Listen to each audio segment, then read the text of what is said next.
John 10:27. Ta probata ta ema tes phonesmu akuusen.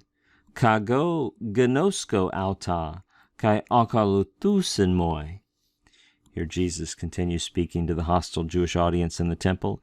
He says, my sheep, and notice how again we're using the pronominal adjective. This is an adjective rather than the genitive personal pronoun mu, perhaps more emphatic than just using mu. My sheep hear my voice. Notice the verb akuo takes a genitive object. That's why tes phones is in the genitive. The verb akuusen, as we mentioned already, we mentioned the lexical form is akuo. And you look at that ending, that's just a present active indicative third person plural ending. Third person plural because the subject here is sheep. Now remember, neuter plural subjects take singular verbs much of the time. This could have been akue. In fact, most of the time it would be. Maybe 65% of the time it would be akue.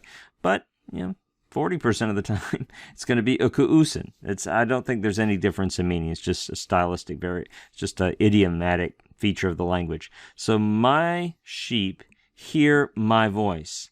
And I, notice that's an example of crassus, where two words have combined together, and that's marked with the coronis. It's marked with a little crown there. This is just kai and ego having crashed together. And I know, this is present active indicative, first person singular, and I know them.